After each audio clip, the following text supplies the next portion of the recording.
गुरुजी से कहने लगे, हे गुरुदेव, मैं तो जानता भी नहीं हूं प्रसेन को, मैंने तो देखा भी नहीं है प्रसेन, और अफवाह फैल रही है कि मैंने मरवा दिया। लोग चर्चा कर रहे हैं मैंने मरवा दिया, मैंने मणि हड़प ली। आज मेरे माता बहन बंधुओं, आज श्री कृष्ण रो रहे हैं, मुझे ये कलंक क्यों लग गया, और व्यर्थ का कलंक। मैंने ना कोई मणि हथिवाई या ना मैं प्रसेन को जानता, ये व्यर्थ का कलंक मुझे क्यों लग गया। ध्यान रखना मेरी माता बहनों, भगवान किसी को कलंकित ना होने देवे। अगर काजर से काली कोई चीज है तो उसका नाम है व्यर्थ का कलंक, व्यर्थ का कलंक। भगवान कभी किसी को कलंकित ना होने देवे। आज आचार्य सुखदेव जी कहते हैं, परीक्षित, आज गुरुदेव ने जवाब दिया, बोले कन्हैया, शायद ऐसा हो सकता है आपने भादों के चौथ के चंदा मामा के दर्शन कर लिए हों। भादों के महीना में जो चौथ आती है ना, उस दिन अगर चंदा मामा को देखें तो हो सकता है कलंक लग जाए। आज आचार्य सुखदेव जी कहते हैं, परीक्षित, कर दो साउंड के नीचे। आज भगवान ने मन में ठान ली कि कलंक को मैं अपने जीवन में नहीं लगने दूंगा।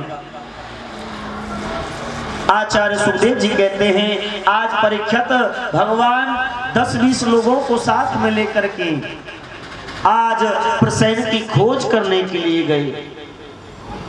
आज भगवान प्रसेन को ढूंढने के लिए जा रहे हैं। जंगल में जाकर के क्या देखा मेरी मैयाओं, प्रसेन मरा पड़ा हुआ है। भगवान ने चारों तरफ प्रसेन की नजर डाल करके देखा, कुछ नहीं दिखा, केवल सिंह के पैरों के निशान बने हुए हैं, सिंहों के पैरों के निशान बने हुए हैं। आज भगवान सिंह के पैरों के निशानों को देख देख करके आगे जाते जा रहे हैं। कुछ दूरी पर भगवान ने देखा वो सिंह भी मरा पड़ा हुआ है, सिंह भी मरा पड़ा हुआ है। भगवान ने चारों तरफ नजर डाली तो देखा कि सिंह के चारों ओर किसी भालू के पैर के निशान बने हुए हैं। आज भगवान उन पैरों के निशानों को देख देख करके आगे जाते जा रहे हैं। आज जामवंत जी की गुफा तक भगवान पहुंच गए। आज गुफा में पहुंचे तो मेरी मैया आज समस्त द्वारकापुर वासियों को आज गेट पर खड़ा कर दिया। कहा कि गुफा है, ना जाने कौन हो उसके अंदर, आप सब द्वार पर खड़े रहिए, आप अंदर मत जाइए। मेरे माता बहनों, भगवान भक्तों को काल के अंदर नहीं जाने देते। अगर हम भगवान के भक्त हैं तो भगवान हमारी रक्षा अवश्य करेगा। आप ये बात बिल्कुल सत्य समझ लेना, आप ये बात बिल्कुल सत्य समझ लेना। अगर हम भगवान की शरण में हैं, भगवान हमारे साथ है, आप ये विश्वास कर लेना। और ऐसा पक्का विश्वास करना मेरे माता बहनों, ऐसा पक्का विश्वास करना कि अगर हम कन्हैया के चरणों में हैं तो कन्हैया हमारे साथ साथ है, कन्हैया हमारे साथ साथ है, वो हमारी रक्षा अवश्य करेगा। भगवान ने सबको काल के अंदर नहीं जाने दिया, गेट पे ही खड़ा कर दिया और खुद भगवान भक्तों के खातिर खुद काल में प्रवेश कर गए। भगवान खुद काल में प्रवेश कर गए। मेरे माता बहनों,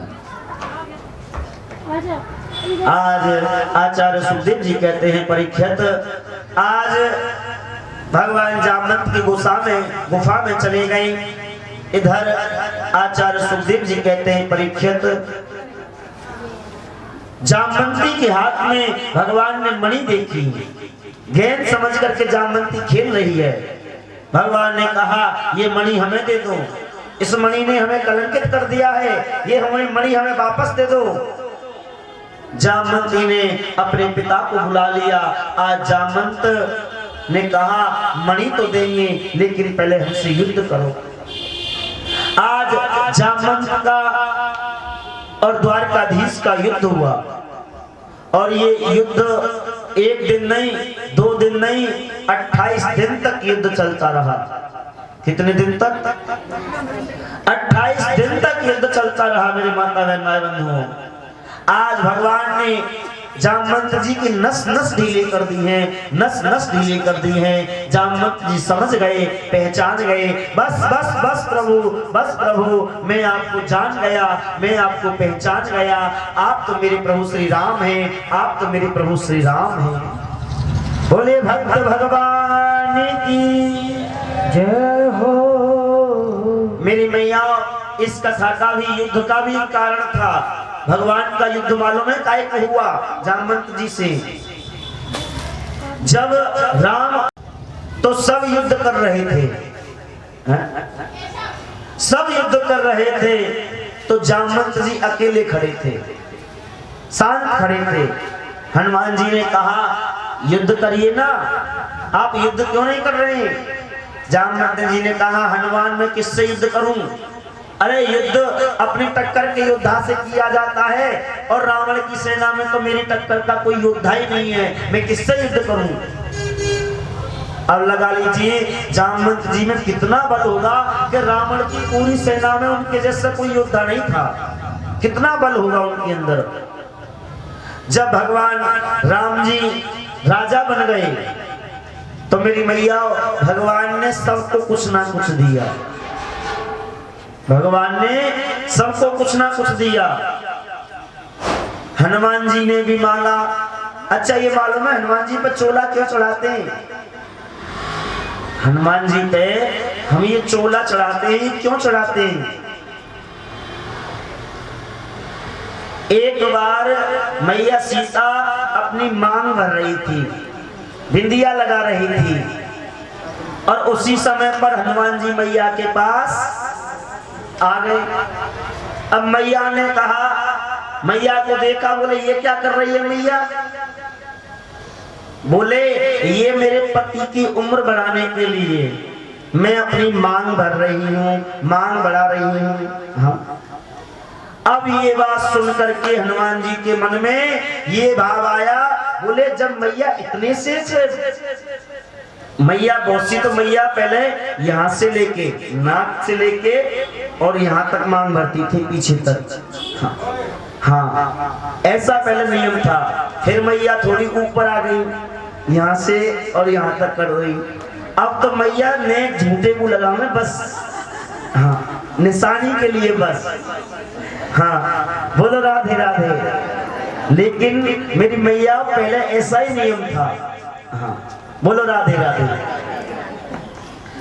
आज आचार्य सुखदेव जी कहते हैं परीक्षित, हनुमान जी को ये बात मालूम पड़ गई तो बोले इतने से लगाने से भगवान की उम्र बढ़ जाती है, तो मैं अगर पूरे शरीर पर लगाऊं तो मेरे प्रभु श्री राम की उम्र कितनी बढ़ जाएगी, कितनी बढ़ जाएगी। आज हनुमान जी पूरे शरीर को रंग के, हाँ, पूरे शरीर के रंग को हनुमान जी राम जी के सामने आ गए। राम जी ने कहा अरे हनुमान ये सब क्या है, ये सब क्या करके आए हो? बोले प्रभु मैया इतना सा लगाती है, जब आपकी उम्र ना जाने कितनी बढ़ जाती है। मैं तो ऐसा चाहता हूँ, मेरे मन में ये भाव है, मैं जब पूरे शरीर को रंग लूंगा तो आप सदा सदा मेरे साथ रहें, आप सदा सदा वास करते रहें। आगा दे दिया कि हनुमान वास्तव में तू मेरा सबसे बड़ा भक्त है, तुझ जैसा दूसरा भक्त ना कोई होगा और ना कोई हुआ। पर हनुमान जी वास्तव में आज से तुम पर कोई जो भी चोला चढ़ाएगा, जो भी आपके ऊपर कोई चोला चढ़ाएगा, उससे मैं प्रसन्न होऊंगा और उसके सारे काम बन जाएंगे और वो आप मेरी शरण में रहेगा, वो मेरी शरण में रहेगा। मेरे माता बहन, तभी से ये चोला चढ़ना चालू हुआ हनुमान जी पे। बोले हनुमान जी महाराज की जय।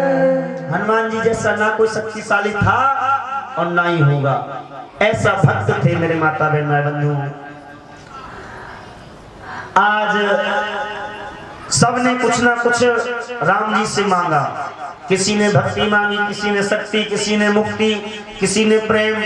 लेकिन जब जामवंत जी का नंबर आया जामवंत जी ने कहा कि हे प्रभु मुझे कुछ नहीं चाहिए, अगर आप देना चाहते हैं तो एक वरदान दीजिए।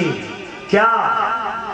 बोले आप मुझसे दो दो हाथ युद्ध करिए, दो दो हाथ करिए, मैं देखूं तो सही राम जी के शक्ति कितनी है, बाजू में कितनी ताकत है राम जी के में।